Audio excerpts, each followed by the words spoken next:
Hello good morning friends, how are you. कैसे हैं आप लोग। आज की क्लास हम लोगों की साइंस की क्लास होगी। साइंस ज़बरदस्त क्वेश्चनों के साथ जो आपके परीक्षा में इर्द गिर्द घूमते हैं वैसे क्वेश्चनों आज पढ़ेंगे। प्रीवियस क्वेश्चन आया हुआ पढ़ेंगे। आते हैं हम लोग पहले क्वेश्चन से शुरू करते हैं। आइए पहला क्वेश्चन क्या है देखते हैं। हवाई जहाज का बॉडी किस धातु से बनाया जाता है। ठीक है, यानी कि एरोप्लेन का जो बॉडी होता है वो किससे बनाया जाता है। आपके पास चार ऑप्शन है, aluminium, brass, copper and magnesium. बताइए आपका आंसर इसमें क्या होगा। जी हाँ, हम लोग का आंसर इसमें ऑप्शन नंबर 1 होगा, एल्युमिनियम। हम लोग को अगला क्वेश्चन है, एक माइक्रोन का मान होता है। ऑप्शन 4 दिया हुआ है, डिसमल 001, डिसमल 01, डिसमल 0001, डिसमल 1। बताइए आपका आंसर इसमें से क्या होगा। ये बहुत कंफ्यूजन वाला क्वेश्चन, बहुत इंपॉर्टेंट क्वेश्चन। ये टोटल का टोटल ऑप्शन जो है हम लोग का एमएम में है। जी हाँ, हम लोग का आंसर 1 होगा। ये डिसमल 001 mm होता है। ओके, आते हैं नेक्स्ट क्वेश्चन पे। ब्लैक हिल, ग्रीन हिल तथा ब्लू हिल पहाड़ियाँ किस देश में स्थित है। जी हाँ, बहुत ज़बरदस्त क्वेश्चनों के साथ बताइए। किसी न किसी एक में है, अर्जेंटीना, संयुक्त राज्य अमेरिका, इंडोनेशिया और दक्षिण अफ्रीका। बताइए आपका आंसर क्या होगा। हम लोग का आंसर ऑप्शन नंबर 2 होगा, संयुक्त राज्य अमेरिका में ये पाई जाती है। इसी को हम लोग कहते हैं USA। ये तीनों जो हिल है ये हिल्स USA में पाई जाती है। ओके, आते हैं नेक्स्ट क्वेश्चन पे।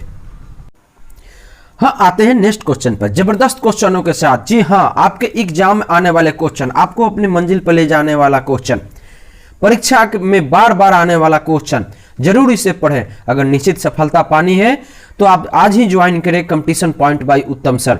ऐसे क्वेश्चनों की बारिश कराएंगे जो आपके एग्जाम में ही आने वाले होंगे और सीधे आप एम को क्रैक करेंगे। आते हैं अगले क्वेश्चन पर। जवाहर सुरंग किस प्राकृतिक दर्रे का नाम दिया गया। वाह, क्या जबरदस्त क्वेश्चन है। ऑप्शन नंबर 1 पीर पंजाल दर्रा, बुंदेल पीर दर्रा, बनिहाल दर्रा, छिपकिल्ला दर्रा। तो आप आते हैं यहां पर देखते हैं कौन आपका आंसर होगा। ऑप्शन नंबर 3 ये बनिहाल दर्रा है। आइए अब इसके बारे में हम लोग कुछ जानते हैं। ये दर्रा कहाँ है। जम्मू एंड कश्मीर में है। कहाँ है ये दर्रा। जम्मू एंड कश्मीर में है। ओके, जम्मू एंड कश्मीर में बनिहाल दर्रा को ही जवाहर सुरंग का नाम दिया गया है। इसी प्रकार कुछ दर्रे हैं, छिपकिल्ला दर्रा जो एसपी में पाया जाता है, ठीक है ना। नथुला दर्रा सिक्किम में तिब्बत के बीच में पाया जाता है। भोर घाट दर्रा महाराष्ट्र में पाया जाता है। पाल घाट केरल में पाया जाता है। नीति दर्रा उत्तराखंड में पाता है। इस प्रकार बहुत सारे दर्रे हैं जो आपके लिए बहुत इंपॉर्टेंट है। आइए आते हैं नेक्स्ट क्वेश्चन पे। हम लोग का अगला क्वेश्चन है बहुत जबरदस्त। उकाई परियोजना किस नदी पर। हर एग्जाम में एक परियोजना से क्वेश्चन देता ही देता है। तो उकाई परियोजना के लिए आपका 4 ऑप्शन दिया गया है, ताप्ती नदी पर, सतलज नदी पर, माही नदी पर और गोदावरी नदी पर। बताइए इसमें आपका आंसर क्या होगा। जी हाँ, का आंसर होगा ऑप्शन नंबर 1 ताप्ती नदी पर। आइए अब जानते हैं ताप्ती नदी। ताप्ती नदी कहाँ है। तो ताप्ती नदी गुजरात में है। कहाँ है स्टूडेंट्स, गुजरात में है, ठीक है ना। और तुलबुल परियोजना होता है, यह झेलम नदी पर जम्मू कश्मीर में है। नर्मदा बचाओ आंदोलन का संबंध मेघा पाटकर से है। साथ ही साथ सरदार सरोवर परियोजना भी गुजरात में है और वह किस नदी पर है, नर्मदा नदी पर है, ठीक है ना। तो आइए इससे एक क्वेश्चन के आधार पर हम लोग ने 4 क्वेश्चन और जाना। आते हैं अगले क्वेश्चन पे। हम लोग का अगला क्वेश्चन है, भारत का सबसे बड़ा बंदरगाह कौन है। वाह, क्या जबरदस्त क्वेश्चन है। हाँ, दिमाग लगाइए, जल्दी सोचिए, जल्दी आंसर दीजिए। पहला ऑप्शन कोची, दूसरा कंदरा, तीसरा मुंबई और चौथा नहावा सोवा।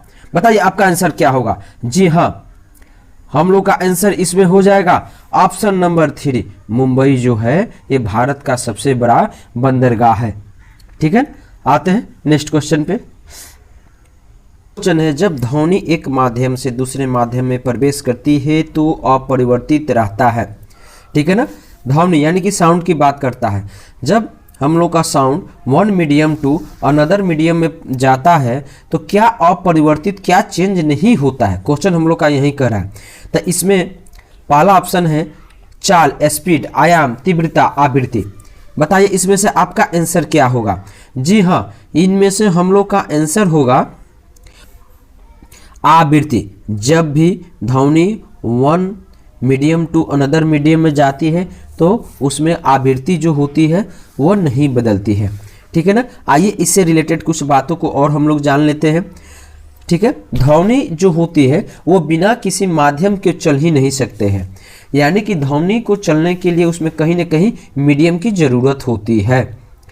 किसी माध्यम में ध्वनि की चाल माध्यम की डेंसिटी तथा प्रत्यस्थता पर निर्भर करती है। अर्थात हम लोग कह सकते हैं माध्यम जितना अधिक प्रत्यस्थ होगा ध्वनि की चाल उतनी अधिक होगी, लेकिन जितना अधिक घनत्व होगा ध्वनि की चाल उतनी ही कम होगी। ठीक है ना, यानी कि दोनों पर निर्भर करता है। पहले वाले में वो तेज होगा, दूसरे वाले में उतना ही कम होगा। लेकिन बात आती है कि ध्वनि की चाल सबसे अधिक, अगर हम लोग मैटर की बात करेंगे तो उसमें सबसे अधिक किसमें होगी? जी हाँ, उसमें सॉलिड में, यानी कि ठोस में होती है, जिसको इंग्लिश में हम लोग सॉलिड कहते हैं। ओके, साथ में सबसे कम किसमें होती है ध्वनि की चाल, साउंड की स्पीड, वह होती है गैस में।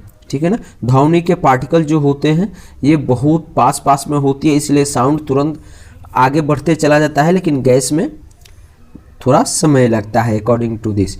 इसलिए कहा गया है ध्वनि में कैसा वेव होता है, कैसा तरंग होता है। तो जी हाँ, ध्वनि में जो तरंग होता है वो हम लोग का अनुदैर्घ्य तरंग होता है। कौन सा तरंग होता है?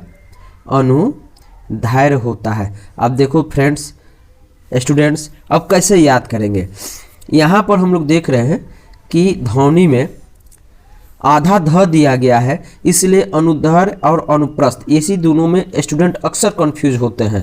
तो आधा ध की जब यहाँ पर बात किया जा रहा है ऊपर में, तो ये आधा ध देखिए तो यहाँ पर भी दिया जा रहा है ना, इसलिए ध ध जब होगा तो ध्वनि का वेव जो होगा अनुदैर्घ्य होगा। ठीक है, आशा है कि आप लोग इस क्वेश्चन को समझ लिए होंगे। उसकी चाल क्या होती है? तो किस में चाल होती है? जी हाँ, तो एयर में। एयर में ध्वनि की चाल हम लोग की कितनी होती है? तो 332 मीटर पर सेकेंड। ओके, जल में कितनी होती है? वाटर में कितनी होती है? तो 1480 मीटर पर सेकेंड। साथ में ठोस में कितनी, यानी कि सॉलिड में कितनी होती है? तो सॉलिड में 5130 मीटर पर सेकेंड होती है। क्या ज़बरदस्त सर आपने बताया। देखिए, एक क्वेश्चन से हम लोग अभी तक 15 इससे क्वेश्चन बना लिए, सभी क्वेश्चन आपके लिए इंपॉर्टेंट है। आइए इससे और 2 क्वेश्चन हम लोग इसमें बनाते हैं। आइए ध्यान से सुनिए। जब ध्वनि एक माध्यम से दूसरे माध्यम में जाती है तो ध्वनि की चाल एवं तरंग दैर्घ्य बदल जाती है। बहुत ज़बरदस्त क्वेश्चन।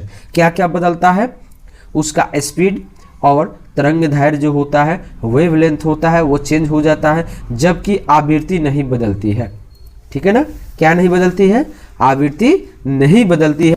तो आप इस जबरदस्त क्वेश्चनों के साथ आते हैं अगले क्वेश्चन पे। क्वेश्चन है, रेडिएटर बना होता है। देखिए, ये क्वेश्चन जो है बुक 8 क्लास में पढ़ना है।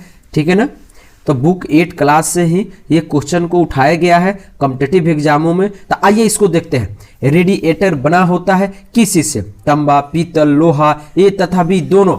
आप ही बताइए क्या होगा आपका आंसर? जी हाँ, हमारा आंसर हो जाएगा ए तथा बी। जो भी ये रेडिएटर बनता है ये तांबा और पीतल दोनों को मिला करके ये बनता है। ठीक है ना, तांबा और पीतल को मिला करके ये हम लोग का जो रेडिएटर है इसको बनाया जाता है। आप लोगों ने समझ लिया। आते हैं अगले क्वेश्चन पे। क्वेश्चन है, अगला क्वेश्चन है, तारों एवं सूरज की ऊर्जा का स्रोत है। जी हाँ, कितना जबरदस्त, कितना कंसेप्चुअल क्वेश्चन है। आप लोग ध्यान दीजिए, मॉक टेस्ट देते रहिए और मेरे चैनल को लाइक सब्सक्राइब करते रहें, ताकि आपके लिए हम इतना मेहनत जो कर रहे हैं आपको पढ़ाने के लिए, आपके मंजिल तक पहुंचाने के लिए।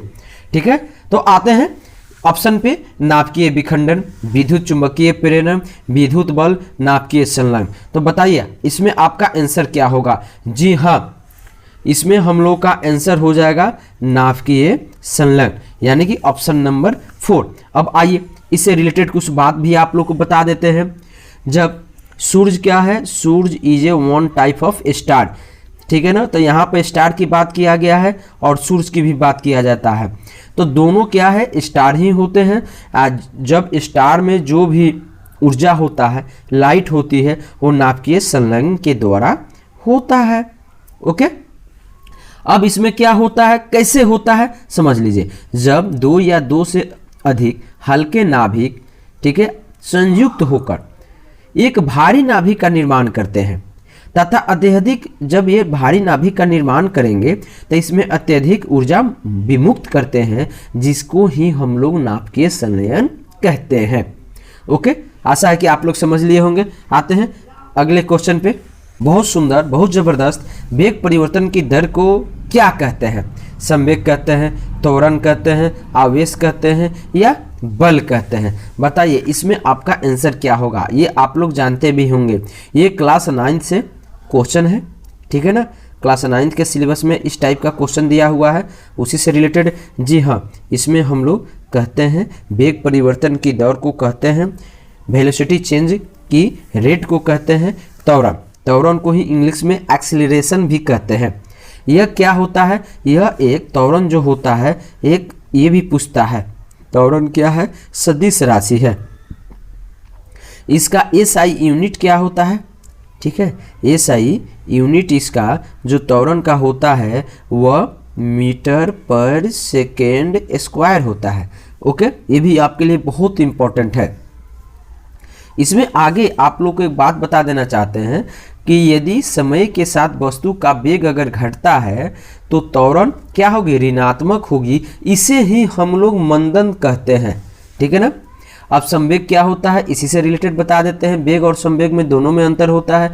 किसी वस्तु के द्रव्यमान तथा वेग के गुणनफल को उस वस्तु का संवेग कहते हैं। संवेग का फॉर्मूला हो जाता है क्या, वेग मल्टीप्लाई द्रव्यमान, ठीक है ना, यानी कि P = mv होता है। चलिए आइए अब हम लोग नेक्स्ट क्वेश्चन को देखते हैं। पृथ्वी तल से ऊपर या नीचे जाने पर गुरुत्वीय त्वरण का मान क्या होता है? घटता है, बढ़ता है, ऊपर जाने पर बढ़ता है, नीचे आने पर घटता है। ओ सर, ये तो बहुत आप लॉलीपॉप क्वेश्चन दे रहे हैं, हम लोग तो खुद कंफ्यूज हो जा रहा है। जी हाँ, यही क्वेश्चन तो है जो आप लोग को एग्जाम में आ करके और आप लोग को कंफ्यूज करने को मजबूर कर देता है। इसलिए मैं नहीं चाहता कि आप लोग कंफ्यूज हो। तो आइए बताइए इसका आंसर क्या होगा। इससे रिलेटेड हम सारे कंफ्यूजन को दूर करने वाले हैं। तो देखिए, आप ऊपर या नीचे जाने पर गुरुत्वीय त्वरण की बात कर रहा है, तो गुरुत्वीय त्वरण हम लोग का क्या होगा, यानी कि जी की बात कर रहा है, तो जी का मान हमेशा क्या होता है, ऊपर नीचे घटता है। अब इसमें हम लोग पढ़ेंगे, ये जरूर याद रखिएगा, ये जी के मान में गुरुत्वीय त्वरण की जब बात कर दे, यानी कि स्मॉल जी की बात कर रहा है, तो यहाँ पर इसका वैल्यू घटेगा। अब हम लोग ये आपके मन में आता होगा कि कहाँ ज़्यादा होता है, कहाँ कम होता है, और बताइए सर इसके बारे में। जी हाँ, पृथ्वी के पोल पर यानी कि ध्रुव पर जी का मान महत्तम होता है, मैक्सिमम होता है, और विषुवत रेखा पर जी का मान मिनिमम होता है, यानी कि न्यूनतम होता है। पृथ्वी के घूर्णन गति बढ़ने पर जी का मान कम हो जाता है। जी हाँ, आप भी अपने कॉमन सेंस को अप्लाई कर सकते हैं। पृथ्वी के घूर्णन गति बढ़ने पर 100% है, जी का मान क्या होगा, कम होगा, चूंकि वह मूवमेंट में रहेगा। पृथ्वी के घूर्णन गति घटने पर जी का मान बढ़ जाता है। जी हाँ, जब उसका स्पीड मूवमेंट का कम होगा तो जी का वैल्यू भी बढ़ जाएगा। कितना सुंदर, कितना जबरदस्त, लाजवाब क्वेश्चन। कंपटीशन पॉइंट बाय उत्तम सर में क्वेश्चनों के साथ स्वागत है। आप लोग पढ़ते रहिए, लाइक सब्सक्राइब करते रहिए और अधिक से अधिक कीजिए, ठीक है। आते हैं अगले क्वेश्चन, हाँ आते हैं अगले क्वेश्चन पर। यह भी क्वेश्चन जबरदस्त है, ठीक है। लोहे में जंग लगने पर उसका भार क्या होता है? ओके, तो लोहा होता है, यानी कि आयरन की बात करता है। लोहा का फॉर्मूला होता है Fe, इसको शॉर्ट में कहते हैं Fe, इंग्लिश में आयरन कहते हैं। इसमें जंग लगने का मतलब होता है रस्ट, RUST, रस्ट, इंग्लिश वाले भी पढ़ते रहेंगे। उसका भार में क्या होता है, भार घट जाता है, बढ़ जाता है, परिवर्तित रहता है, पहले घटता है फिर बढ़ता है। बहुत जबरदस्त क्वेश्चन, इतना सुंदर क्वेश्चन, ये केमिस्ट्री का क्वेश्चन है। जी हाँ, जब भी लोहे में जंग लगता है तो उसका भार बढ़ जाता है। अपना चैनल कंपटीशन पॉइंट बाय उत्तम सर में जबरदस्त क्वेश्चनों के साथ आज हम लोग का साइंस का क्लास पढ़े।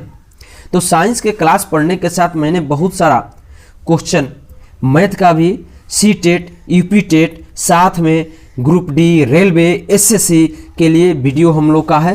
ये वीडियो आप लोग देखते रहिए, पढ़ते रहिए, एक दिन मंजिल पर जाना ही है। लेकिन अचानक आप सोचते हैं कि एक ही बार में पढ़ लें और चले जाएं, तो ये संभव नहीं है। ओके, अगर मेरा ये वीडियो आपको अच्छा लगता है तो लाइक, सब्सक्राइब और शेयर जरूर करें। Okay, thanks.